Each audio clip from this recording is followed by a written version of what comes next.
जय हिंद, वंदे मातरम मेरे भाइयों।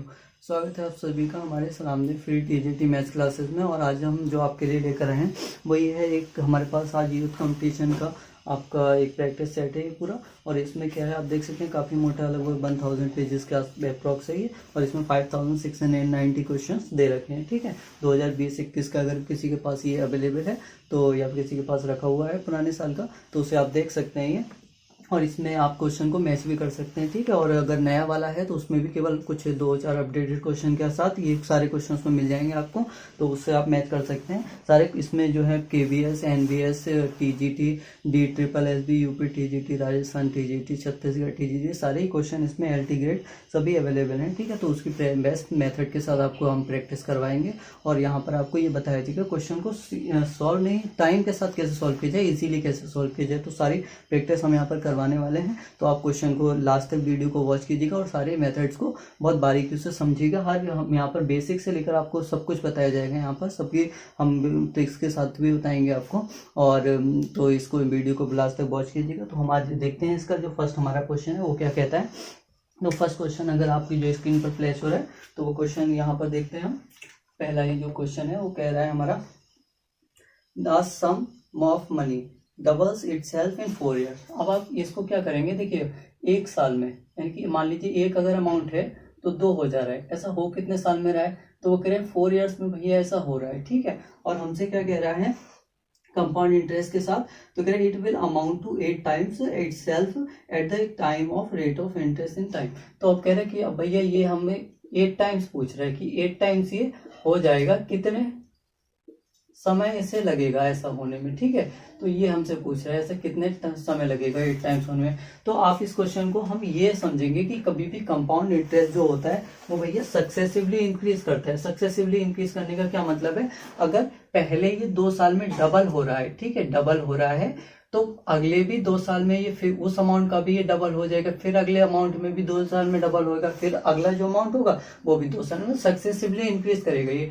तो अगर देखिए 2 साल में पहले 1 से 2 हुआ, तो मतलब 4 साल में 1 से 2 हुआ, तो अगले 4 साल में भी तो भैया ये 2 का दुगना हो जाएगा, 2 का ट्वाइस यानी कि 4 हो जाएगा। ठीक है, अब इस 4 का भी अगले 4 साल में ही तो ये दुगना होगा, यानी कि 4 से 8 होगा, कितने साल में, 4 ईयर में, यानी कि टोटल टाइम देखेंगे 4 ईयर 4 ईयर 4 ईयर, कितना लगा 3, 4 × 3 इक्वल टू आपको 12 ईयर लगेंगे। ठीक है, तो इसका आंसर क्या हो जाएगा, 12 ईयर में ये 8 टाइम्स हो जाएगा।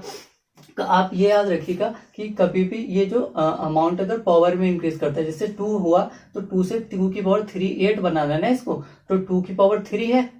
ठीक है, तो अगर हम ये अमाउंट जो है वो आपका 2 की पावर 3 हुआ, तो जो टाइम लगेगा वो आपका मल्टीपल में लगता है। जैसे टाइम अगर एक बार में 4 ईयर लगे हैं, तो अगर ये इसकी पावर 3 हुआ तो ये टाइम जो लगेगा वो 3 से मल्टीप्लाई होकर लगेगा, 12 ईयर। आप इसको ऐसे समझ सकते हैं, वरना आप इसको ऐसे आसानी से कर सकते थे। ठीक है, तो टाइम कितना लगेगा, 12 ईयर यहाँ पर लगेगा। ठीक है, तो आप ये देख लीजिए। नेक्स्ट क्वेश्चन हमारा देख लेते हैं आज का फटाफट से। नेक्स्ट क्वेश्चन क्या कह रहा है, सेकंड, ये सेकंड क्वेश्चन हमारा बोल रहा है कि यहाँ पर हमको स्मॉलेस्ट नंबर बताना है, 2 की पावर 250, और ये आपका 3 की पावर 150, 5 की पावर 100 दे रखा है, और यहाँ 4 की पावर 200 दे रखा है। ठीक है, यहाँ पर आपको स्मॉलेस्ट नंबर फाइंड करना है। यहाँ पर क्या करेंगे, यहाँ पर भैया हम ये देखते हैं इसकी पावर किसी का मल्टीपल है, अगर मल्टीपल है तो उससे हम डिवाइड कर लेते हैं। तो आपकी जो पावर है ना उसको आप देखिए 550 के सारे मल्टीपल बन रहे हैं ये। ठीक है, तो हम डिवाइड कर देते हैं, पावर आपका डिवाइड बाई 50। ठीक है, जैसे ही आप डिवाइड करेंगे आप देखेंगे ये 50 आपका 5 जा हो जाएगा, और यहाँ पर देखेंगे 53 जा 150 हो जाएगा, तो 3 की पावर 3 बन जाएगी, 52 जा यानी कि 5 की पावर 2 बन जाएगा, यहाँ से अगर 54 जा तो यानी कि 4 की पावर 4 बन जाएगा। अब इसको आप आसानी सॉल्व कर लीजिए, 2 2 जा 4, 4 2 जा 8, 8 2 जा आपका 16, 2 जा 32 तो ये बनने वाला है, और 3 का क्यूब 27 होता है, 5 का 25 हो जाएगा, और 4 का अगर देखें 4 4 जा 16, और 16 का स्क्वायर करें तो 256 होने वाला है ये आपका। तो हमको स्मॉलेस्ट नंबर चाहिए था, तो बता दीजिए इसमें स्मॉलेस्ट नंबर। अब तो हम बता पा रहे हैं आसानी से कौन सा होगा, ये आपका 25 ही तो लग रहा है, और 25 मतलब 5 का स्क्वायर ही आपका, यानी कि यहाँ पर हमारा नंबर कौन सा स्मॉलेस्ट हो गया, 5 की पावर 100। तो स्मॉलेस्ट भैया जो नंबर हो जाएगा वो आपका कौन सा हो जाएगा, 5 की पावर 100। ठीक है, तो 5 की पावर 100 यहाँ पर आंसर हो जाएगा। नेक्स्ट क्वेश्चन हम देख लेते हैं, हमारा थर्ड क्वेश्चन क्या कह रहा है। तो भैया थर्ड क्वेश्चन में हमको रेशियो दे रखा है, ये दे रखा है A/B और ये दे रखा है आपका 2/9 और रेशियो 1/3 और B/C दे रखा है हमको, ये क्या दे रखा है, ये 2/7 और 5/14, 2/7 और 5/14 इस रेशियो में दे रखा है बी और सी। और अगर हम बात कर लें कि बी सी और डी सी दे रखा है, तो इसको जरा ध्यान से चेक करिएगा कि भैया डी सी दे रखा है, सी डी दे रखा है। तो डी सी दे रखा है इन्होंने हमें 7/10 और 3/5। तो देखिए जरा 7/10 रेशियो 3/5 दे रखा है ये क्वेश्चन में, ठीक है। तो अब इसको हमें सॉल्व करना है, तो पहले तो हम इसको रेशियो थोड़ा सा सिंप्लीफाई कर लें। तो आप देखेंगे कि रेशियो को कैसे हम सिंप्लीफाई यहाँ पर कर लेते हैं। तो आप देखिए इसको 2/9 और 1/3 लिखेंगे तो रिवर्स हो जाएगा, 3/1, 3 3 9। तो ये रेशियो कितना बनने वाला है आपका, 2/3 बन जाएगा। इसे सॉल्व कर लीजिए, 14 ऊपर 5 नीचे हो जाएगा, तो 14 7 2 14, 2 2 यहाँ से 4 हो जाएगा और नीचे आपका 5 आ जाएगा। इससे आप थोड़ा सा सॉल्व कर लीजिए, 5/3 हो जाएगा, 5 2 10 और 2 3 6 यानी 7/6 बन जाएगा। ये उल्टा हो जाएगा, 5 2 10 2 3 6 और 7, ये 7/6 बन जाएगा। अब ये हमारे ए बी बी सी और सी डी सी के रेशियो मिल गए हमको। तो अब इसके लिए हमें करना है क्या, इसके लिए हमें लाइक फ्रैक्शन बनाने की जरूरत नहीं कि हम डिनोमिनेटर को सेम करें फिर हम करें, ठीक है। आप देखेंगे वैसे डिनोमिनेटर को, तो हम करते क्या है, यहाँ पर ए बी सी और डी लिख लेते हैं यहाँ पर। और आप ए के आगे नीचे ए, बी के नीचे बी, सारे रेशियो लिखते जाइए। A/B यानी ए के प्लेस पर बी, सॉरी ए की जगह 2 और बी की जगह 3। तो a 2/3 है तो 2/3, ठीक है। अब बी सी देख लीजिए, b 4 और c 5, तो B/C 4/5 और C/D बता दीजिए भैया। तो यहाँ पर तो C और D का रेशियो नहीं, D/C का दे रखा है, तो C की जगह 6 और D की जगह 7 है। C D का रेशियो लिखें, 6 का रेशियो 7 हो जाएगा, तो CD 6/7, 6 ये और ये 7 हो गया। अब हमें करना क्या होता है इस मेथड में, ये देखिए 2 और 3 है, तो इसका राइट प्लेस खाली है, राइट वाले प्लेस खाली है, तो राइट वाले नंबर को और आगे बढ़ा दीजिए। 3 है तो इसको 3 यहाँ लिख देते हैं, 3 यहाँ लिख देते हैं, तब ये पूरा फेल हो गया, लेफ्ट में भी फेल है। अब इस वाले को देखिए, सेकंड रो को, सेकंड रो में लेफ्ट में भी आपका खाली है ये और राइट में भी आपका ब्लैंक है, तो राइट वाले को राइट में जो नंबर है उसके ब्लैंक से भर दीजिए। 5 है तो इस 5 को आगे बढ़ा दीजिए। अब ये 4 है, ये लेफ्ट में पता दीजिए, 4 को यहाँ बढ़ा दीजिए। ये 6 है तो इसका लेफ्ट ही पोर्शन तो खाली है, आगे तो फेल है, तो लेफ्ट वाले को और लेफ्ट में तो बना दीजिए। 6 है तो यहाँ भी 6 लिख दीजिए, यहाँ भी 6 लिख दीजिए। अब इसको सॉर्ट आउट कर दीजिए। ये देखिए 3 से 3 कैंसिल आउट हो रहा है ये, और 3 2 6 यहाँ से हो जाएगा और 3 2 यहाँ से 6 हो जाएगा। अब देख लीजिए 4 2 8, 8 2 16 ये बन जाएगा हमारा, और 3 4 12, 12 2 24 ये बन जाएगा, और 5 6 30 ये बन जाएगा, और 7 5 35 ये बन जाएगा। तो ये हमारा आंसर हो जाएगा। अच्छा, इसको अगर हम ऑप्शन के थ्रू जाते हैं, जैसे कि ऑप्शन आपको फ्लैश हो रहे हैं, तो ऑप्शन के थ्रू अगर हम जाते हैं तो हम यहाँ ये कह सकते हैं कि भैया 5 7 35 है ना, तो लास्ट में देखिए 35 केवल डी ही ऑप्शन में दे रखा है, ठीक है। एक ही ऑप्शन में केवल 35 दे रखा है डी, तो हम यहाँ पर डी ऑप्शन के साथ जा सकते हैं। फोर्थ क्वेश्चन ये कह रहे हैं हमारा, A B is a chord of a circle and AOC is its diameter. तो अब मान लीजिए कोई सर्किल है ये हमारा, ठीक है, अच्छा सा एक सर्किल ड्रॉ कीजिएगा। उसके बाद कह रहा है भैया ए बी क्या है, इसकी कॉर्ड है, तो ए बी एक कॉर्ड है, कहीं पे भी ले लीजिए आप, ए बी ये ले लेते हैं, ए बी एक कॉर्ड है, ठीक है। और उसके बाद कह रहा है AOC is its diameter, AOC इसका ये कोई डायमीटर है, यहाँ पर मान लीजिए ये O सेंटर होगा, AOC एक डायमीटर हो गया, और कह रहे थे ACB 50 डिग्री, ACB ये एंगल आपको मतलब दे रखा है इनका 50 डिग्री। और उसके बाद हमसे क्या कह रहा है कि AT is tangent to the circle, तो BAT निकालना है। AT एक टेंजेंट है, ये कोई मान लीजिए ये आपकी टेंजेंट है इसकी AT, और हमको क्या निकालना है, BAT निकालना है। देखिए BAT, अगर T हम नीचे लेते हैं तो ये वाला एंगल इंक्लूड नहीं होगा, तो हम ये वाला ले लेते हैं BAT, ठीक है। अगर हम ऊपर वाला लेंगे तो ये भी इंक्लूड होगा, तो देख लेते हैं पहले। अगर BAT हमको निकालना है यहाँ पर, तो अब देखिए इसको हम क्या कर सकते हैं BAT निकालने के लिए। तो भैया BAT आप कैसे निकालोगे, जरा देखो आप इसे ध्यान से, कि अगर ये हमारा सेंटर होगा ही होगा, अच्छा ये सेंटर होगा, तो आप एक चीज ये देखिए, अगर ये वाले हम देखें, ये अगर हम कॉर्ड माने इसकी, और ये कॉर्ड जो है वो इस टेंजेंट के साथ एंगल जो बना रही है, ये वाला एंगल, ठीक है, ये जो एंगल बना रही है ये कॉर्ड टेंजेंट के साथ, और ये कॉर्ड जो है उसके अल्टरनेट सेक्टर में एंगल जो बना रही है वो एंगल बराबर होते हैं। ये अल्टरनेट आपका सेक्टर थ्योरम कहती है ये हमारा। अगर हम यहाँ पर देखें किसी भी सर्किल की, अगर हम टेंजेंट के अल्टरनेट सेक्टर थ्योरम देखें तो वो क्या कहती है, उसमें ये होता है कि अगर आपका कोई भी कॉर्ड है वो टेंजेंट के साथ जो एंगल बना रही है, या हम कहें angle between tangent and chord of any circle is equal to the angle subtended in alternate sector by the chord, ठीक है। तो जो अल्टरनेट सेगमेंट में जो एंगल बनाती है वो, और जो आपकी कॉर्ड है वो आपका टेंजेंट के साथ जो एंगल बनाती है वो एंगल बराबर होते हैं, ठीक है। तो ये अल्टरनेट सेक्टर थ्योरम कहती है, अल्टरनेट सेक्टर थ्योरम से ये एंगल आपका 50 है तो ये एंगल भी 50 हो जाएगा, ठीक है। तो हम यहाँ पर कह सकते हैं एंगल आपका जो है BAT जो हमको रिक्वायर्ड एंगल है वो कितना हो जाएगा, 50 डिग्री हो जाएगा बाई अल्टरनेट सेक्टर थ्योरम, ठीक है। तो सेक्टर थ्योरम तो अल्टरनेट सेक्टर थ्योरम फिर से मैं एक बार रिपीट कर देता हूँ, क्या होती है, the angle subtended between the chord and tangent is equal to the angle subtended in alternate sector by the chord, ठीक है। अल्टरनेट सेक्टर जो मतलब अगर अल्टरनेट सेक्टर मतलब एक ये सेक्टर में तो ये आपकी टेंजेंट के साथ एंगल बन रहा है, दूसरा सेक्टर अल्टरनेट हो गया तो ये दूसरे सेक्टर में जो एंगल बनता है, आप समझ सकते हैं दूसरे सेक्टर में जो बनता है एंगल वो एंगल और जो कॉर्ड के साथ जो टेंजेंट एंगल बनती है वो दोनों इक्वल होते हैं, ठीक है। तो अल्टरनेट सेक्टर थ्योरम आपको बिल्कुल मैं यहाँ पर याद होनी चाहिए। तो अल्टरनेट सेक्टर थ्योरम से आप आसानी से कर सकते थे, वैसे इसको हम वैसे भी कर सकते थे, अगर वैसे करना चाहते तो आप ये सोच सकते थे कि भाई ये वाला एंगल टोटल 90 होगा, है ना, क्योंकि ये आपका ये रेडियस हो गई और ये रेडियस टेंजेंट परपेंडिकुलर, ये वाला एंगल अगर टोटल 90 होगा, यहाँ से आप देखते ये आपका 50 है ये एंगल, ठीक है। अगर 50 है तो हम यहाँ से ये सोच सकते थे कि ये है आपकी क्या डायमीटर, तो ये 90 होगा, है ना। डायमीटर भी भैया सेमी सर्किल में एंगल 90 है तो ये 90, ये 90, ये 50 तो ये 140, तो ये एंगल 40 हो जाता है, ये 40 हो जाता है, ये टोटल 90 है, 90 में से 40 हटा तब भी 50 रह जाता, हम वैसे भी कर सकते थे। फिलहाल हम यहाँ पर एंगल सेक्टर थ्योरम का यूज करके देखते ही इस आंसर को बता सकते थे, ठीक है। तो यहाँ पर आप इसको मेमोराइज रखिएगा इसको। अब हमारा नेक्स्ट क्वेश्चन क्या कह रहा है वो जरा ध्यान से देखिए, ये कह रहा है √3 + 2√2 और माइनस √3 - 2√2, ठीक है। हमको इसको निकालना है, तो इसको भैया आप कैसे निकालेंगे तो जरा देखिए इसको कैसे हम क्या अप्रोच लगा सकते हैं। तो आप ये देखिए ये रूट में है तो हम अगर रूट कैसे खत्म होगा, इसका स्क्वायर अगर मिल जाए हमको तो इसको ये होल स्क्वायर बना सकें। तो आप इसको देखिए जरा, इसको क्या हम ऐसे लिख लें, अगर इसको क्या हम ऐसे लिख सकते हैं √2 + 1 का होल स्क्वायर, तो आप कहेंगे जरा देखिए इसको, देखिए a² + b² ये √2 का स्क्वायर 2 और 1 का स्क्वायर 1 213 हो गया, ये यानी कि मिल गया, और प्लस 2ab लिखेंगे तो 2√2 मिल जाएगा, ये बन सकता है। यहाँ पर देखिए इसको हम अगर इसको भी हम यहाँ से √2 - 1 का होल स्क्वायर लिख पा रहे हैं, बिल्कुल ठीक है। आप ये देख सकते हैं यहाँ से इसको आप सॉल्व करें तो ये स्क्वायर से रूट कैंसिल हो जाएगी, ये तो √2 + 1 बन जाएगा, माइनस ये √2 - 1 बन जाएगा। इसे आप सॉल्व करें तो √2 + 1 माइनस √2 और ये माइनस प्लस 1, इससे ये कैंसिल आउट हो जाएगा, आपका आंसर आ जाएगा 2।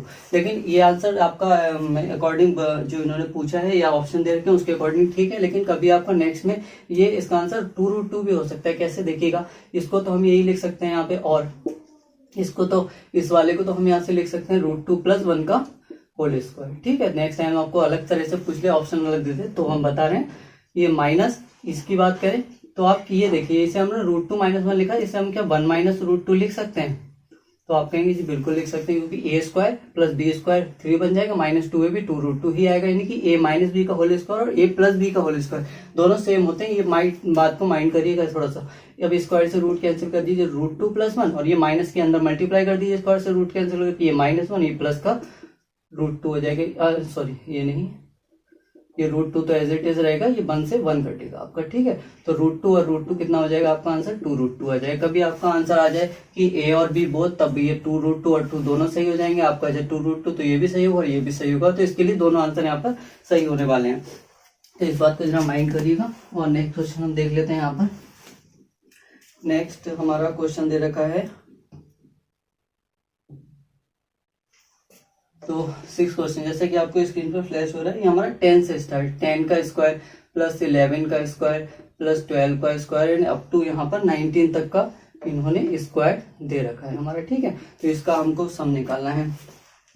अगर आपने हमारी जो है नंबर सिस्टम वाली वीडियो नहीं देखी है, ठीक है, तो उसको जाकर वॉच कीजिएगा, उसमें हमने इसके सारे फॉर्मूले जो है बता रखे हैं कि sum of first n even number, sum of first n odd number, sum of square of first n sum of square of first natural number, और ऐसे ही फॉर्मूले हमने वहां पर सीरीज आपको बता रखे। उन फॉर्मूलों को मेमोराइज जरूर करिएगा, उनको बहुत जरूरी है, वीडियो में आपके जाकर आप वॉच कर लीजिएगा। फिलहाल यहाँ पर देखते हैं, तो ये आप देखें तो ये स्टार्टिंग यानी कि फर्स्ट एन नेचुरल नंबर के स्क्वायर का सम तो हम लगा नहीं सकते हैं, क्योंकि स्टार्टिंग इसके 1 2 3 4 5 9 तक मिसिंग है। तो हम क्या करते हैं, हैं वो देखिएगा आप इसको। तो हम ऐसा करते हैं यहाँ पर, इसको तो हम ऐसा ही लिखते हैं आपका, देखिए 10 का स्क्वायर प्लस 11 का स्क्वायर प्लस 12 का स्क्वायर और अप टू 19 का स्क्वायर। जरा समझिएगा इसको। हम इसमें एक्स्ट्रा क्या करते हैं, तो हम ये कर देते हैं यहाँ पर आपका, देखिए 1 से हमें बनाने के लिए हम क्या करते हैं, 1 का स्क्वायर, 2 का स्क्वायर, 3 का स्क्वायर और अप टू 9 का स्क्वायर। ठीक है, ये ऐड कर देते हैं हम यहाँ पर। अच्छा, ये ऐड किया तो ये सब्सट्रैक्ट भी हमको करना पड़ेगा, ये बात देखिएगा। तो 1 का स्क्वायर प्लस 2 का स्क्वायर प्लस 3 का स्क्वायर और अप टू 9 का स्क्वायर, ये हमने सब्सट्रैक्ट भी कर दिया, कोई फर्क नहीं पड़ा। लेकिन अब देखिए ये सीरीज और ये सीरीज यहाँ से यहाँ तक की हम देखें तो ये हमारी सीक्वेंस में बन गई। ठीक है, 1 से 19 तक का स्क्वायर। अब यहाँ पर हम n नेचुरल नंबर के स्क्वायर का सम लगा सकते हैं। तो हमें पता है कि ये जो अब हमने पीछे आपको दे रखा है उसमें देख लीजिएगा, सम ऑफ फर्स्ट। ठीक है, सम ऑफ फर्स्ट,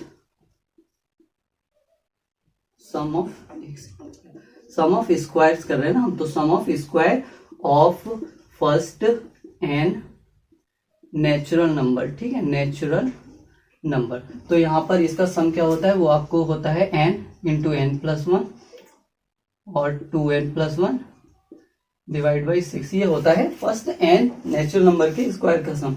तो ये लगा दीजिए यहाँ पर, n की जगह यहाँ पर 19 हो जाएगा और इंटू 19 प्लस 1 20 और 19 टू 38, ये 39 डिवाइड बाई 6 और माइनस यहाँ पर लगाएंगे तो यहाँ से 1 से 9 तक का स्क्वायर का सम लगेगा। तो n की जगह 9 हो जाएगा, तो 9 और 9 प्लस 1 10 और 2 9 18 1 19 डिवाइड बाई 6। ये फॉर्मूले से आप देख लीजिए, इसको सॉल्व कर लीजिए।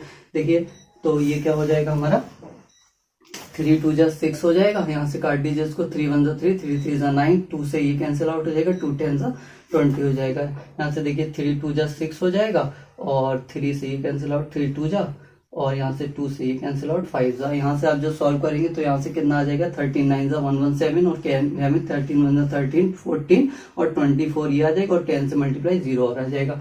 यहाँ से देखिए 19 5 95 यानी कि 180 190 यहाँ से सब्सट्रैक्ट हो जाएगा। यहाँ से ये 9 5 95, सॉरी 3 करना है यहाँ पर हमें, तो 9 95 और 3 करेंगे तो ये हो जाएगा आपका 3 9 27 270 285 ये आ जाएगा।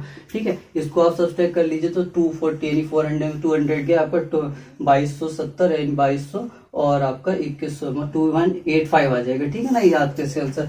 तो इसे आप देख लीजिएगा, तो इसे हम आसानी से ये फॉर्मूले का यूज करके कर पाए। अगर आप और भी फॉर्मूले देख लीजिएगा उसमें डायरेक्ट लिखे होंगे, क्योंकि डायरेक्ट सवाल इन फॉर्मूलों पर बेस पूछ लिए जाते हैं, तो इसीलिए हमने आपको दे रखा है। नंबर सिस्टम की वीडियो नहीं देखी है तो उसे जाकर जरूर वॉच करेगा। 7 क्वेश्चन हमारा क्या कह रहा है, तो 7 क्वेश्चन में हमको दे रखा है द कंपाउंड इंटरेस्ट ऑफ 8000। ठीक है, 8000 मतलब 8000 आपको भैया दे रखा है इन्हें प्रिंसिपल। ठीक है, तो कह रहा है 8000 का जो प्रिंसिपल है वो हमसे कह रहा है 10% पर एनम दे रखा है, यानी कि जो रेट दे रखा है वो आपको 10% दे रखा है। ये तो पर एनम यानी ईयरली दे रखा है। और उसके बाद कह रहा है फॉर 1.5 ईयर, यानी जो टाइम दे रखा है वो आपको कह रहा है 1.5 ईयर है। उसके बाद क्या कह रहा है, कैलकुलेटेड हाफ ईयरली। अमाउंट जो है हाफ ईयरली कैलकुलेटेड किया जाता है। ठीक है, हाफ ईयरली। तो हाफ ईयरली कैलकुलेट करने के बाद हमको पूछ रहा है कंपाउंड इंटरेस्ट। ठीक है, क्योंकि हमको टाइम 1.5 हाफ ईयरली चाहिए, हाफ ईयरली, लेकिन ये तो जो इंटरेस्ट है वो ईयरली है, तो हाफ ईयरली के लिए इंटरेस्ट आधी हो जाएगी, नहीं 5% हो जाएगी। टाइम देखिए 1.5 साल का दे रखा है, 1.5 साल में कितने 6 महीने बनेंगे, तो आप कहेंगे 1.5 साल में 3 हाफ ईयर बनेंगे। ठीक है, 3 हाफ ईयर 3 6 मंथ। ठीक है, तो 3 बन जाएंगे, मीन 3 बार हमको इंटरेस्ट मिलेगा और हाफ ईयरली। तो अब हमको ये सवाल बन गया कि हमको 5% और 3 बार में इंटरेस्ट चाहिए, तो कितना इंटरेस्ट मिलेगा कंपाउंड इंटरेस्ट। तो इसको पहले हम क्या करेंगे, r इक्वल टू 5% है तो इसको हम फ्रैक्शन वैल्यूज हम फ्रैक्शन के माध्यम से सोल्व करेंगे। तो क्या करेंगे, 5% मतलब 5/100, इससे 5 बन 5 5 2 10, तो यानी कि 1/20 हो जाएगा ये। ठीक है, इसको समझिएगा, फ्रैक्शन में हम इसको सवाल को करते कैसे हैं। ये नीचे वाला तो हमारा हो जाएगा यहाँ से प्रिंसिपल। ठीक है, और ऊपर वाले को हम इंटरेस्ट मानते हैं यहाँ पर।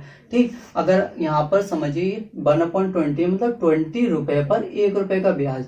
ठीक है, ये हमारा 5% का मतलब हुआ। ठीक है, तो यानी 1/20 20 रुपए प्रिंसिपल है तो 1 रुपए का ब्याज, यानी 21 रुपए अमाउंट हो जाएगा हमारे पास। ये कितने टाइम में होगा, तो ये तो भैया 6 महीने की इंटरेस्ट है, तो 6 महीने में ऐसा होगा इन 6 मंथ। ठीक है, तो 6 मंथ की अगर हम बात करें, शॉर्ट में लिख लीजिए, तो इन 6 मंथ में क्या होगा, ये अमाउंट 20 से 1 रुपए इंटरेस्ट मिलकर 21 हो जाएगा। अगले 6 मंथ में, क्योंकि हमको तो 1.5 साल चाहिए नहीं, 3 बार 3 6 मंथ चाहिए, तो फिर से 20 से 21 हो जाएगा।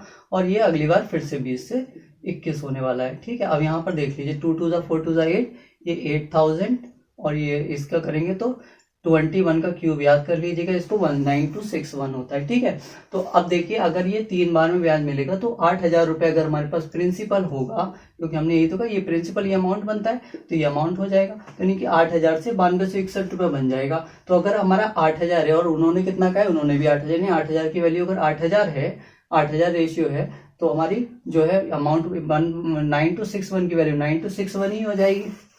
ठीक है, तो यानी 8000 रुपए से 9261 रुपए हमको मिलने वाला है। तो अगर हम CI देखें कंपाउंड इंटरेस्ट कितना हो जाएगा, तो 9261 माइनस 8000, तो आप कहेंगे भैया 1261 रुपए आपको मिल जाएगा as a interest, compound interest. ठीक है, नेक्स्ट क्वेश्चन हम देख लेते हैं।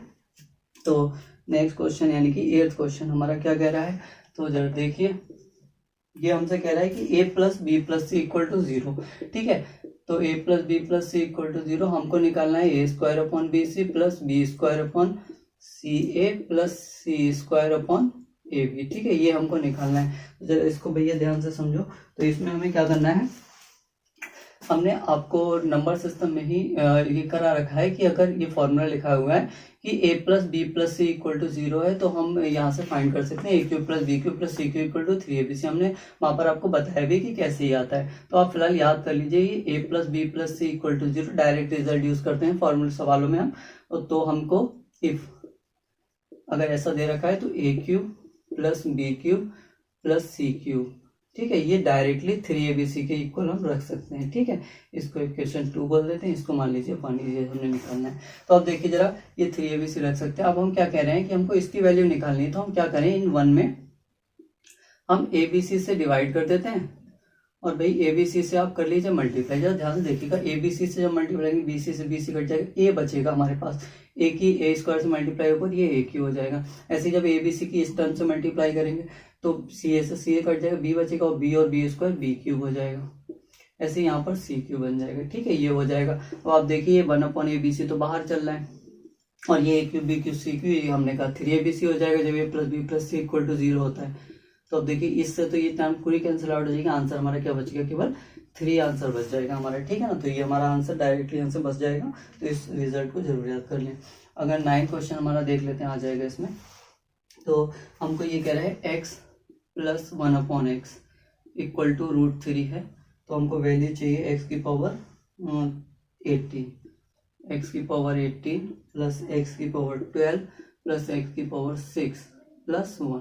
ठीक है, ये पूछा है। तो ध्यान देखिए, अगर ये हमारा हो तो अब हम क्या करते हैं, पहले हम आपको दिखा देते हैं करके, फिर हमें एक रिजल्ट डायरेक्ट याद करना है इसमें। वैसे तो यहाँ पर देखिए अगर ये है तो हम क्या कर सकते हैं, यहाँ से हम इसका अगर क्यूब कर दें तो ये x cube plus 1/x cube plus 3ab यानी x कट जाएगा, और ब्रैकेट में a प्लस भी √3 आ जाएंगे, 3√3 और आ जाएगा यहाँ पर अगर क्यूब करते हैं वो साइड, और ये इसका क्यूब तो 3√3 हो जाएगा। आप इससे इधर लाएंगे तो ये 0 हो जाएगा, यानी x cube plus 1/x cube, इसकी वैल्यू 0 हो गई। इसे एलसीएम लेंगे तो आप ये x प्लस 6 प्लस 1 और ये उधर जाकर 0 हो जाएगा। ठीक है, ये रिजल्ट हमारा मिला। तो यहाँ से आप ये बात डायरेक्ट याद करिएगा भाई, x plus 1/x equal to √3, तो x6 प्लस 1 इक्वल टू 0 होने वाला है। ठीक है, ये 0 होता ही होता है। ठीक, यहाँ से हमें इसको करने में अगर आपने यहाँ से यहाँ तक ये डायरेक्ट याद कर रखा है तो हमको ये बीच की स्टेप नहीं करनी पड़ेगी। और यहाँ से हम देखिए डायरेक्ट कैसे लिख सकते हैं, अगर हम यहाँ से x और 12 कॉमन ले लें तो आप कहेंगे ये x6 बचेगा, यहाँ से प्लस 1 बचेगा, यहाँ से अगर 1 कॉमन ले लें तो x6 प्लस 1 बचेगा। इसकी वैल्यू 0 है, ये मल्टीप्लाई हो गई, ये पूरा 0, ये 0 है तो ये मल्टीप्लाई हो गई, ये पूरा 0, आंसर क्या आ जाएगा हमारा 0, इसका आंसर आ जाएगा। ठीक है, तो इस रिजल्ट को याद जरूर कर लें कि x plus 1/x equal to √3 है, तो डायरेक्ट हम ये कहेंगे। ठीक है, क्योंकि बहुत सवाल जब डायरेक्ट पूछे जाते हैं तो हमें ये यूज वहां पर करना पड़ेगा। तो अगर x plus 1/x equal to √3 है तो x6 प्लस 1 इक्वल टू 0 होता है, x cube minus Y cube, इसके फैक्टर बताने हैं। तो भैया ये डायरेक्ट फॉर्मूला होता है, अगर आप टीजीटी का एग्जाम देने जा रहे हैं आपको याद होना चाहिए, याद कर लीजिएगा इसको। क्या होता है, a minus v x minus y और x square minus x y plus y square. ठीक है, तो ये इसका डायरेक्ट फॉर्मूला होता है, आप इसको ऑप्शन को लगा सकते हैं डायरेक्टली। ठीक है, तो इसके लिए ऑप्शन आपका डी ऑप्शन ठीक हो जाएगा यहाँ पर, जैसे कि आपको दिखाई दे रहा है उसमें ऑप्शन में। तो 11 क्वेश्चन देख लेते हैं। 11 क्वेश्चन क्या कह रहा है कि भैया 11 क्वेश्चन में एक इक्विलेटरल ट्राइंगल दे रखा है, the ratio of the radius of circle to the incircle, ठीक है। तो सर्कम सर्किल मान लीजिए कैपिटल आर और इन सर्किल स्मॉल आर। कोई इक्विलेटरल अगर ट्राइंगल ये दे रखा है आपको ऐसा, तो यहाँ पर इन सर्किल एक ड्रॉ कर दिया गया और एक अगर आपको सर्कम सर्किल ड्रॉ कर दिया। तो इनकी रेडियस का रेशियो पूछा है तो ये आप डायरेक्ट याद कीजिएगा 2/1 होता है, सॉरी, ठीक है। यहाँ पर मैं आपको इसके फॉर्मूले बता देता हूँ। आप सारी साइड्स को ए मानकर वैसे करेंगे तो लंबा हो जाएगा, तो इसे डायरेक्ट याद कीजिएगा, डायरेक्ट पूछा जाता है। तो R equal to delta upon S होता है। यहाँ डेल्टा क्या होता है, सर्कल का एरिया होता है। यहाँ पर एस जो होता है वो हाफ पैरामीटर होता है। और कैपिटल आर यानी कि जो आपके सर्कम सर्किल है वो क्या होती है, होती है ABC/4 डेल्टा, ठीक है। यहाँ पर सारी साइड से हो जाएंगी और यहाँ पर डेल्टा आप निकालेंगे उसका, तो इसका एरिया हो जाएगा। यहाँ से आप √3/4 से भी एरिया निकाल के इसमें लगा कर तब भी हमारा रेशियो क्या आएगा, ये आएगा। तो इसको डायरेक्ट याद करिएगा। और अब 12th क्वेश्चन हमारा फ्रेंड्स ये कह रहा है कि the tangent at point C of any circle. फिर से सर्किल की बात है, तो कह रहा है पॉइंट सी पर कोई हमारी टेंजेंट ड्रॉ करी गई है और उसके बाद कह रहा है एंड डायमीटर ए बी है आपका, ठीक है भाई, डायमीटर ए बी है ओ, ठीक है। यहाँ पर कोई ड्रॉ की गई है, डायमीटर ए बी है और आपका पॉइंट सी से कोई आपकी टेंजेंट ड्रॉ की गई है और इसको ड्रॉ किया जाता है। अब ये मान लीजिए पॉइंट सी यहाँ है कोई, ठीक है। और इसको जब हम आगे एक्सटेंड करते हैं तो ये जो एंगल बनाता है वो क्या एंगल गिवन है, वो हमको कह रहे हैं DCA 110 है। तो यानी डी, अच्छा डी, एक मिनट रुकिए, तो एक्सटेंडेड इंटरसेक्ट कर रहा है डी पॉइंट पर, तो ये पॉइंट डी है। और DCA यानी कि ये वाला एंगल, ये आपका मीट एंगल था, तो ये DCA ये 110 दे रखा है हमको, ठीक है। और हमको CBA यहाँ से निकालना है। कौन सा है CBA, देख लीजिए CBA, इसको भी मीट कर दीजिए, तो ये एंगल हमको निकालना है। तो जरा देखिएगा इस क्वेश्चन को हम क्या कर सकते हैं। यहाँ पर जरा ये देखिए, ये अगर 110 है तो पीछे वाला एंगल कितना बचा, ये स्ट्रेट लाइन है, तो पीछे वाला 180 माइनस 110 ये 70 तो बचा। अच्छा अगर ये एंगल 70 है आपका, ये C मान लीजिए, इसको M मान लेते हैं, MCA, ठीक है। MCA अगर 70 है तो आप ये देखिए, हमने अभी अभी कौन सी थ्योरम पढ़ी थी आपकी, अल्टरनेट सेक्टर थ्योरम। तो अल्टरनेट सेक्टर थ्योरम क्या कहती थी, उसकी अगर कोई टेंजेंट है और कॉर्ड के साथ जो एंगल बना रही है, ठीक है, तो वो कॉर्ड है, उसके अल्टरनेट सेगमेंट में जो एंगल बनाएगा वो बराबर होगा। नहीं ये 70 होगा तो क्या ये 70 नहीं होगा, ठीक है। तो ये भी एंगल अगेन 70 हो जाएगा, ठीक। तो हम यहाँ से वाई अल्टरनेट सेक्टर थ्योरम देखते हैं। आप दूसरा क्वेश्चन के अल्टरनेट सेक्टर थ्योरम, तो ये बहुत इंपॉर्टेंट होने वाली है, बिल्कुल आपको मेमोराइज होनी ही चाहिए। वाई अल्टरनेट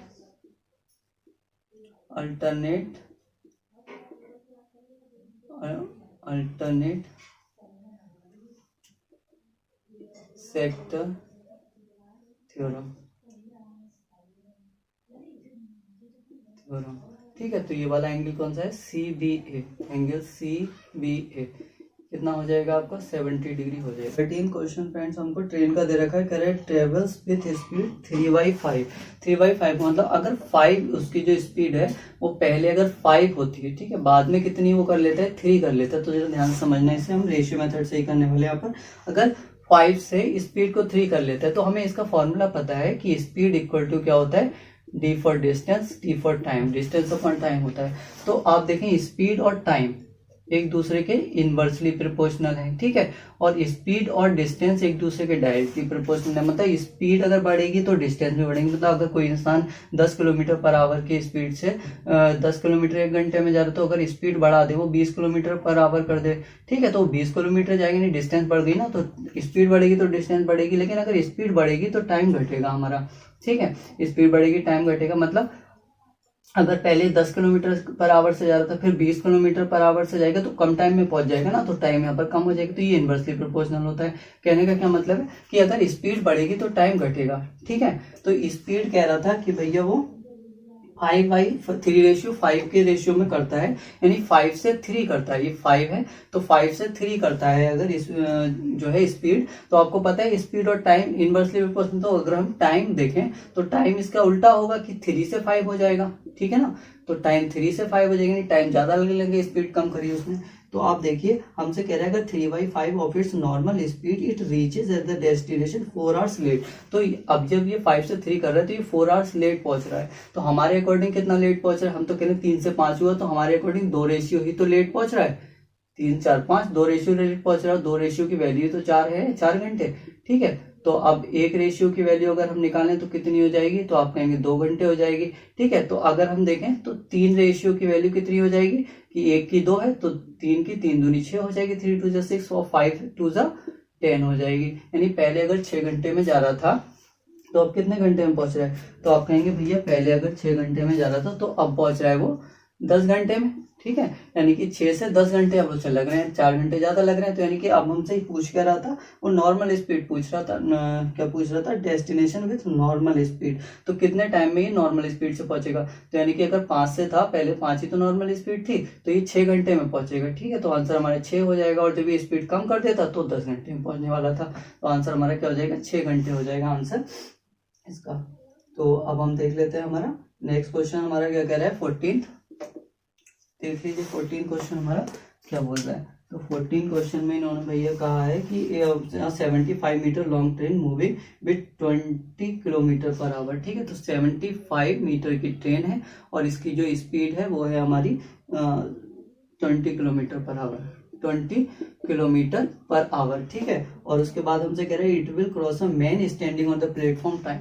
ठीक है, तो मैन को भैया ये कितनी देर में पार कर लेगी, टाइम पूछ रहे हैं हमको। ठीक है, तो मैन को कितने टाइम में पार कर लेगी ये। तो आप एक बार बताइए, जब ये ट्रेन चल रही है और मैन को पार करेगी तो इसे कितनी डिस्टेंस तय करनी पड़ेगी, तो इसे केवल अपनी मैन की तो डिस्टेंस निग्लेजिबल होगी ना ट्रेन के रिस्पेक्ट में, तो ट्रेन की तो डिस्टेंस कवर करनी पड़ेगी। यानी कि 75 मीटर की ट्रेन थी तो इसके लिए डिस्टेंस भी इतनी तय करनी पड़ेगी और इस स्पीड से तय कर रहा है। ठीक है, तो आप देख लीजिए अगर हम इसकी स्पीड कहें तो आप इसमें देखिएगा तो सेकंड में दे रखा है, तो हम क्या करेंगे, किलोमीटर पर आवर को मीटर पर सेकंड बदल लेते हैं। तो अगर इसे हम मीटर पर सेकंड में बदलेंगे तो ये कितना हो जाएगा, आपको पता है किलोमीटर पर आवर को मीटर पर सेकंड बदलने के लिए 5/18 से मल्टीप्लाई करते हैं। ठीक है, यहाँ से देख लीजिए 2 9 जा और 2 10 जा, यानी 10 5 जा 50/9 मीटर पर सेकंड हो गई।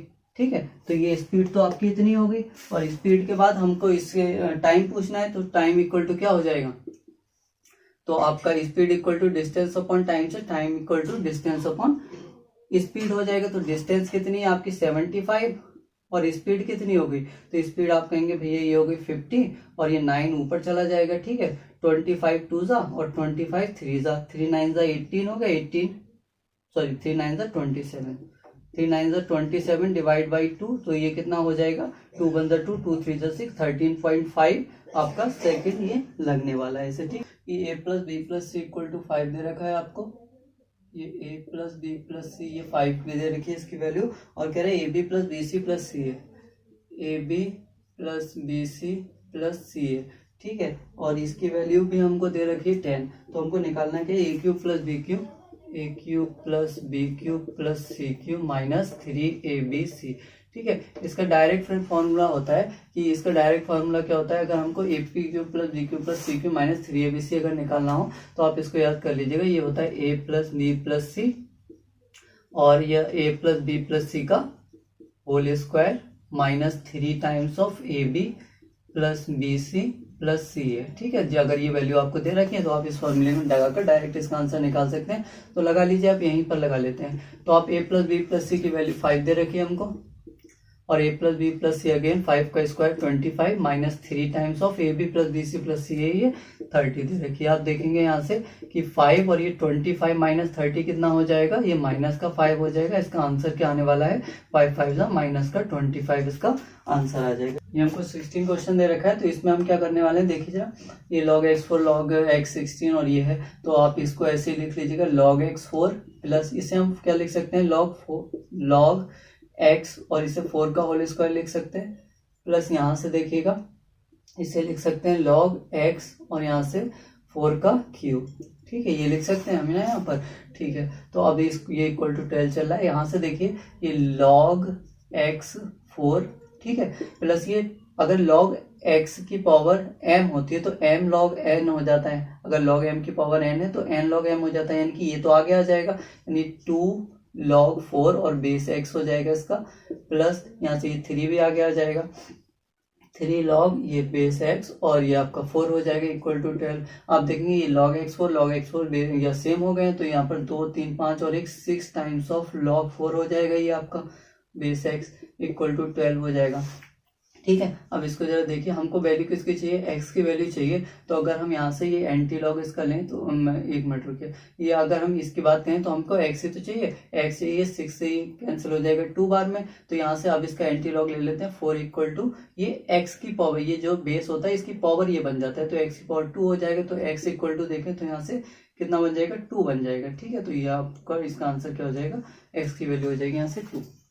इस 17 क्वेश्चन में क्या करना है हमको, तो आप इसके लिए एक बात याद रखिएगा, अगर ये हमारा log ax है, ठीक है, log ax है, तो अगर हम इसको देखें तो ये 1/, ये आपका इसमें हम 1/, में लिखना चाहें, इसका इन्वर्स करना चाहें तो ये क्या हो जाएगा, x, ये इसका बेस और जो वैल्यू है वो चेंज हो जाएगी। log ax है तो log x से हो जाएगा, बेस x हो जाएगा। बेस अगर मेन वैल्यू a है तो हमारा ये बेस की जगह आ जाएगी और बेस की जगह जो वैल्यू है वो पहुंच जाएगी। तो log ax equal to log x से हो जाएगा। तो यहाँ पर इसी का यूज कर लेते हैं हम। यहाँ पर देखिए 1/log 2x है ना, तो इसे हम ऊपर भेज देते हैं, तो ये हो जाएगा log x नीचे 2 ऊपर हो जाएगा, प्लस यहाँ पर देखिए ये भी आपका ऐसे log x यहाँ बेस में आ जाएगा और 3 यहाँ आ जाएगा, प्लस ये log x नीचे आ जाएगा और 4 ऊपर आ जाएगा। यहाँ पर देखिए तो ये लास्ट वाला क्या हो जाएगा, log x नीचे और 50 ऊपर आ जाएगा। आप यहाँ से देखिए तो log a plus log b plus log c, ये आपको पता है log a plus b plus c हो जाता है। तो ये आपका log यहाँ से sorry log a plus b log a plus log b plus log c equal to log a into b into c हो जाएगा, यानी 2 इंटू 3 इंटू 4 और अप टू यहाँ तक 50 तक हो जाएगा। आपको ये अगर हम 1 से इंटू यहाँ पर करते हैं कोई फर्क नहीं पड़ेगा। और ये क्या हो जाएगा 1 2 3 4 5, ये वैल्यू बन जाती है आपको फैक्टोरियल 50 की। ठीक है, तो ये फैक्टोरियल 50 की वैल्यू बन जाती है हमारे पास, क्योंकि फैक्टोरियल 50 का क्या होता है, क्योंकि इससे कम करते जाते हैं 50 49 48 47 ऐसे ही अप टू 1 तक चलता है। तो 1 से लेकर 50 तक ये वैल्यू फैक्टोरियल 50 की होती है। तो इसका आंसर क्या हो जाएगा, लॉग ऑफ फैक्टोरियल 50 हो जाएगा। आपका यही जो ऑप्शन में दे रखा है वो आपका ऑप्शन करेक्ट हो जाएगा। इस फॉर्म में नहीं दे रखा है, ये आपको ऐसा दे रखा है। यहाँ पर जो बेस चल रहा होगा वो तो फ्रेंड एक्स ही चल रहा होगा यहाँ पर, ठीक है। तो ये आपको फिर से उसी फॉर्म में लाना है। तो आप क्या करिए 1/log फैक्टोरियल 50 तो यहाँ आ जाएगा और ये x यहाँ चला जाएगा। तो 1/log x factorial base factorial 50 ये दे रखा था आपका ऑप्शन में, ठीक है। तो ये वाला आपका ऑप्शन करेक्ट हो जाएगा। फिर देखिएगा ये कह रहा है भैया if the side of a right angle triangle are A R और ए आर स्क्वायर, ठीक है। एक राइट एंगल ट्राइंगल हमको गिवन है, यहाँ पर जो साइड है ए है, ए आर है और ए आर स्क्वायर है, ठीक है। और ये हमसे कह रहा है कि ए आर स्क्वायर है, तो then R square is equal to, तो हमको आर स्क्वायर फाइंड करना है यहाँ पर।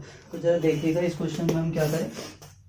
ये भाई आपको ये पता है, अगर आपको ये रेशियो इसको पता है कॉमन रेशियो सबका ए ही बनना है, ठीक है। अगर हम आर से आर डिवाइड करें तो ए हो गया, ए आर हो गया, और आपका यहाँ से आर ही इनका कॉमन रेशियो बन रहा है। तो अब आर जब कॉमन रेशियो बन रहा है तो आपको पता है ये जीपी में है, ठीक है। तो जीपी में वैसे हमको इसको जीपी से मतलब नहीं। आप ये देखिए साइड ए है, ए आर है और ए आर स्क्वायर है, और यहाँ पर एक चीज हमको शायद गिवन है, यहाँ पर आर स्मॉलर देन 1 है, ठीक है। ये भी हमको गिवन है, आर स्मॉलर देन 1 है। अच्छा, आर स्मॉलर देन 1 है तो आप ये सोचिए कि हम अगर इसको ए आर ले लेते हैं, इसको ए आर स्क्वायर ले लेते हैं और इसको ए ले लेते हैं, क्योंकि आर स्मॉलर देन 1 है। अगर आप इसको ए आर ले लेंगे और इसको ए ले लेंगे तो ये आर और 1 से छोटे से मल्टीप्लाई होकर ये इससे छोटी बन जाएगी साइड, लेकिन ये तो साइड सबसे बड़ी लेनी, तो इसलिए इसे ए लेंगे, इसे ए आर और इसे ए आर स्क्वायर लेंगे, क्योंकि ये आर स्मॉलर देन है ना 1 से। तो आप अगर ए की मान लीजिए 1 से स्मॉलर देन मान लीजिए हाफ है, तो इससे मल्टीप्लाई तो आधा है ये बन जाएगा, ये हाफ ए बन जाएगा मल्टीप्लाई होकर, और ये अगर हम इसे नहीं ले सकते इसीलिए, तो आप इसको हमेशा ए आर और इसको ए आर स्क्वायर लेते हैं, ठीक है। वहां पर ए मान लिया, अब हमको आर स्क्वायर की वैल्यू चाहिए तो भैया लगा दीजिए पाइथागोरस थ्योरम, है नहीं। तो पाइथागोरस भाई साहब ने क्या कहा था, इन्होंने कहा था the square of the largest side equal to the square of the sum of the 2 smaller side, ठीक है। तो यानी कि लार्जेस्ट साइड है a square equal to a square plus a square r square, और इसका स्क्वायर करेंगे तो ये ए स्क्वायर आर 4 बन जाएगा। यहाँ से आप करेंगे तो ये ए स्क्वायर से ए स्क्वायर तो कैंसिल हो जाएगा, ये आर स्क्वायर और प्लस आर 4 बन जाएगा। ये इक्वेशन आप इसे बना लीजिए, चलिए लिख लेते हैं आर 4 प्लस आर स्क्वायर और -1 इक्वल टू 0। इसे अब ये देखिए ऐसे फैक्टर तो पॉसिबल नहीं है कि 1 हो जाए और घटाने पर यहाँ पे 1 आ जाए, ठीक है। तो हम क्या करते हैं, इसको आपका क्वाड्रेटिक फॉर्मूला यूज कर लेते हैं, ठीक है। क्वाड्रेटिक फॉर्मूला हमने क्वाड्रेटिक इक्वेशन आपको उसमें करा रखी है हमारी बाइनोमियल में, पॉलिनोमियल में, सॉरी पॉलिनोमियल की अगर आपने वीडियो देख सकते हैं आप उसे जाकर, तो पॉलिनोमियल में हमने बिल्कुल क्लियरली बताया हुआ है सारी इक्वेशंस वगैरह के बारे में और उनका सॉल्यूशन। तो अब आप ये बताइए क्या होता है, तो ये होता है आपका हम इसको आर स्क्वायर मान लेते हैं, क्वाड्रेटिक में आर स्क्वायर और टी मानेंगे तो हम डायरेक्ट आर स्क्वायर की वैल्यू निकालते हैं। आर स्क्वायर क्या होगा, माइनस का बी की वैल्यू तो 1 हो जाएगी, ठीक है, प्लस माइनस का रूट में होता है बी स्क्वायर माइनस 4ac, तो बी की जगह आपका 1 है तो 1 का स्क्वायर माइनस 4 इंटू ए की जगह 1 और इंटू सी की जगह क्या है -1 है, ठीक है, अपॉन 2a होता है तो 2 इंटू 1, तो यहाँ से आप देखेंगे कि माइनस का 1 तो ये हो जाएगी, प्लस माइनस का इसकी बात करें तो 1 और 4 बन जा 4, ये तो 4 ही हो जाएगा और प्लस का 4 हो जाएगा, ये √5 हो जाएगा अपॉन 2 हो जाएगा, ठीक है। तो आर की वैल्यू ये आ जाएगी हमारे पास, प्लस माइनस का वो ये हो जाएगा। अच्छा ऑप्शन देख लेते हैं हमारा, जो ऑप्शन में आपका इसमें दे रखा है वो ऑप्शन में आप अगर यही ऑप्शन देखें √5 -1/2 दे रखा है अगर, तो ये हमारा आंसर हो सकता है √5 + 1/2, ठीक है। तो इसके साथ हम जाएंगे। नेक्स्ट क्वेश्चन हम देख लेते हैं आपका 19 क्वेश्चन। तो 19 क्वेश्चन हमारा आज का क्या कह रहा है, ये कह रहा है A and B work together and complete given work in x days. जरा इसको ध्यान से देखिए, इसमें बेस्ट मेथड से क्या हो सकता है इसको करने का, नहीं तो ये आप बहुत लंबा करने वाले हैं। तो a + b और हमसे कह रहा है a कर रहा है और b कर रहा है अलग अलग, ठीक है। जो कह रहा है a + b कर रहा है वो कह रहा है हमसे a and b work together complete given work in x days. तो ये तो x डेज में कर रहा है और जब a की बारी आई तो a alone complete x + 2 day में कर रहा है और जब b की बारी आ रही है तो b कर रहा है भैया इसी काम को x + 8 डे में, ठीक है ना। तो आप जरा देखिए इस क्वेश्चन को हम क्या करने वाले हैं, यहाँ पर x की वैल्यू हम क्या लिखेंगे, तो आप ये देखिए x की वैल्यू यहाँ पर डायरेक्ट जो होगी वो a कह रहा है जितने ज्यादा दिन में कर रहा है और b और इतने ज्यादा दिन में कर रहा है। अगर a और b मिलकर x दिन में कर रहे हैं, a 2 दिन ज्यादा ले रहा है, b 8 दिन ज्यादा ले रहा है, तो इस x की वैल्यू जो होती है वो इन दोनों का जितने ज्यादा दिन में ये a और b कर रहे हैं उसका स्क्वायर रूट लेकर आ जाती है, ठीक है। तो 8 और 2, 8 इंटू 2 16 लिख देते हैं हम, 8 इंटू 2, ठीक है, इक्वल टू 16 और 16 का स्क्वायर रूट कितना है 4 होता है। तो x की वैल्यू आप डायरेक्ट यहाँ से 4 लगा सकते हैं, ठीक है। अगर कभी भी ये दे a + b इतने दिन में कर रहे हैं, a 2 दिन ज्यादा ले रहा है, b 8 दिन या b 4 दिन और b 6 दिन ज्यादा ले रहा है, तो 6 4 36 तब 6 आ जाएगा। आप a रूट में a और b जितने ज्यादा दिन में कर रहे हैं उसका मल्टीप्लाई करके स्क्वायर रूट ले लीजिए, आंसर आ जाएगा। नहीं तो आप क्या कर सकते हैं, आप इसको इफिशियंसी की फॉर्मूले से लगाकर सॉल्व कर सकते हैं कि a अगर x दिन में कर रहा है हमारा और ये 2 दिन ज्यादा ले रहा है और ये हमारा 16 दिन ज्यादा ले रहा है, ठीक है। तो हम ये कर सकते हैं, ये अगर हम इसको सॉल्व करें इसकी एफिशिएंसी 1/x हो जाएगी, इसकी एफिशिएंसी 1/x + 2 हो जाएगी और इसकी एफिशिएंसी 1/x + 8 हो जाएगी, ठीक है। इन दोनों की एफिशिएंसी मिलाकर इसकी एफिशिएंसी बन रही है। तो ये हमारा इसको सॉल्व करके x की वैल्यू निकालें, क्वाड्रेटिक इक्वेशन बनाकर फैक्टर करें तो यही वैल्यू आ जाएगी, ठीक है। तो हम इसको डायरेक्ट करेंगे, हमें इतना प्रोसेस करने की जरूरत नहीं, क्वाड्रेटिक इक्वेशन बनाए और उसे सॉल्व करेंगे। आप देखिए 20, अगर ये ट्रिक आपको अच्छी लगी वीडियो को लाइक सब्सक्राइब और शेयर जरूर करें अगर हमारे मेथड पसंद आ रहे हैं आपको।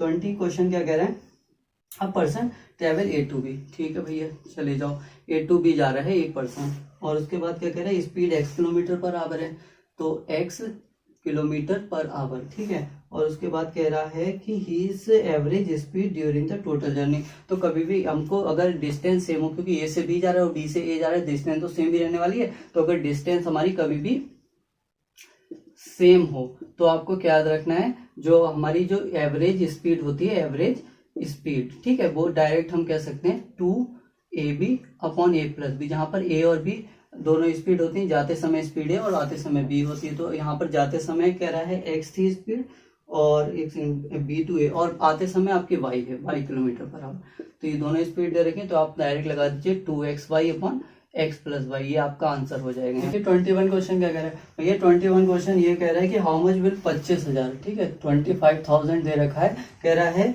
अमाउंट इन 2 ईयर, 2 साल में कितना बढ़ जाएगा, कंपाउंड इंटरेस्ट कितना लगेगा if the rate of interest वो सक्सेसिव ईयर 4% दे रखा है पहले साल के लिए और अगले साल के लिए सेकेंड ईयर के लिए आपका दे रखा है 5%, ठीक है। तो 4 और 5% सक्सेसिव लग रहा है पहली साल में और दूसरी साल में। तो कह रहा है भैया ये बताओ ये हमारा कितना हो जाएगा, यानी कि कंपाउंड इंटरेस्ट कितना हो जाएगा, अमाउंट कितना हो जाएगा। तो आप ये देखिए इसके लिए हम क्या करते हैं, वही फ्रैक्शन मेथड अपनाते हैं। 4% को अगर हम लिखें तो क्या लिखते हैं 4/100 नहीं 1/25 लिख सकते हैं, इसको आपको याद रख लेना। नहीं तो आप 4/100 4 से काटिएगा और नीचे 4 से 25 बार में जाएगी तो 1/25 वैसे आ जाएगा, ठीक है। उससे थोड़ा टाइम लगेगा, इसलिए आप 4% को याद कर लिए 1/25 होता है और 5% का ये 1/20 होता है, ठीक है। अब देखिएगा आप जरा इसको ध्यान से, तो इसकी बात हम करें तो यहाँ से हमको ये कह रहा है कि भैया आप इसका अमाउंट बता दो कितना होगा। तो इसका मतलब क्या है, इसका मतलब अभी हमने देखा ये प्रिंसिपल है, ये इंटरेस्ट है, अगेन ये प्रिंसिपल और ये इंटरेस्ट होता है। तो इसका मतलब अगर हम देखें तो ये 25 है, तो अगले साल 25 में 1 का इंटरेस्ट 26 हो जाएगा, और ये 20 था अगले साल, तो 20 से 1 रुपये इंटरेस्ट 21 हो जाएगा। तो इसको अगर हम सॉल्व करें तो 25 दूनी 50 यानी कि 500 ये हो जाएगा, और 21 छक आपका 12 और 126 12 कैरी हो गया, ये आपका 42 और 52 और 53 54 546 होने वाला है। ठीक है, इतना हो जाएगा। तो अब यहाँ 500 अगर प्रिंसिपल है तो भैया ये 546 रुपये तो अमाउंट बनने वाला है ये आपका। ठीक है, तो हम इस 500, अब ये हमसे कह रहा है कि 25,000 इनका अमाउंट था, और इस 25,000 की वैल्यू हमारे अकॉर्डिंग 500 रेशियो है। ठीक है, तो हमें इस अमाउंट की तो वैल्यू निकालनी है, 546 की वैल्यू हमको निकालनी है। 2 जीरो से 2 जीरो आप कैंसिल आउट कर दीजिए, 5 5 25 जीरो आ गया, यहाँ से 5 6 30 5 4 23 हो जाएगा, 5 5 25 और 2 27, ये 27,300 रुपये आ जाएगा इसका आंसर। ठीक है, तो हम इसको रेशियो मेथड से आराम से कर सकते थे। 20 सेकंड देख लीजिएगा, अगर क्वेश्चन ये आपको दिक्कत लगी कोई भी तो इस वीडियो को दोबारा देख लीजिएगा। तो 22 क्वेश्चन हमारा क्या कह रहा है, तो 22 क्वेश्चन हमारा ये कह रहा है भैया कि यहाँ पर x प्लस 9/x दे रखा है 6, तो x स्क्वायर प्लस 9/x² निकालना है। तो आपको जब भी ये एकदम देखते ही आपको क्या ऐसा नहीं लग रहा है यहाँ पर कि यहाँ पर वैल्यू अगर हम 3 रख के देख लें, तो यहाँ पर अगर आप वैल्यू रख कर देखेंगे तो यहाँ पर 3 रख के देख लीजिए, 3 और 3 यहाँ रखेंगे, 3 3 9, 3 + 3 = 6, तो x = आप डायरेक्ट कह सकते हैं 3 होगा, तो यहाँ से 3 रख लीजिए, 3 3 9, और यहाँ पर रखेंगे 9, 3 3 9, 9/9 1 हो जाएगा, तो इसकी वैल्यू कितनी आ जाएगी, डायरेक्ट 10 आ जाएगी। तो यहाँ से वैल्यू अगर पुट करके आपका तुरंत आ जाता है तो आप वैल्यू पुट कर लीजिएगा, वरना यहाँ से क्वाड्रेटिक इक्वेशन सॉल्व करेंगे तब आपकी वैल्यू 3 आएगी। ठीक है, तो क्वाड्रेटिक इक्वेशन बनाने ना पड़े, अगर ऐसे रख रहे हैं तो ऐसे ही रख कर देख लीजिएगा, अगर हमारा इक्वेशन सेटिस्फाइड कर दीजिए तो आंसर हो जाएगा। नेक्स्ट क्वेश्चन देख लीजिए, यहाँ पर ये कह रहा है वैल्यू ऑफ x निकालनी है आपको, -1/x + 5 = 1/6 है। ठीक है, तो यहाँ पर भैया ऑप्शन के थ्रू आप चले जाएं तो ज्यादा बेटर है। आप फर्स्ट ऑप्शन ही अगर देखें 7 और 9 है, तो क्या 7 इसको सेटिस्फाइड कर रहा है, तो आप देखेंगे 1/7 - 3 4 होता है, -1/7 + 5 12 होता है। इसको आप सॉल्व करेंगे तो ये देखिए, आप अगर 12 हम यहाँ पर लिखें 4 3 3 -4 1 ये 2/12 यानी कि 1/6, यानी x की वैल्यू हमारी 7 तो होने वाली है। ठीक है, अब दूसरी वैल्यू हम देखें तो ऑप्शन देखें, तुम्हारा एक में माइनस आपका 7 है, एक में दोनों में -7, तो ये बी और सी तो तुरंत कैंसिल आउट कर सकते हैं आप। डी देख लीजिए, एक में 9 है, एक में -9, तो हम यहाँ पर 9 पुट कर देख लेते हैं कि अगर 9 होगा तो हमारा ए सही होगा, नहीं तो डी सही होगा दूसरा। ठीक है, तो हमें सारे ऑप्शन चेक करने की जरूरत नहीं, एक ही कर रहे हैं। 9 रखते हैं यहाँ पर, 9 - 3 6 होता है, -1/9 + 5 14 = 1/6। यहाँ से लिखेंगे आप ये 14, तो कितना हो जाएगा, ये 42 एलसीएम ले लेते हैं, 7 यहाँ से आ जाएगा, और 43 × 3 यहाँ से आ जाएगा, ये 4/42 हो जाएगा। ठीक है, आपका 2 2 और 2 2 2 1 ये तो नहीं होगा आपका ऑप्शन। ठीक है, तो हम कह सकते हैं यहाँ पर अगर हमारा ए ऑप्शन नहीं है तो हम डी के साथ चले जाएंगे, हमें डी को सॉल्व करने की जरूरत नहीं। ठीक है।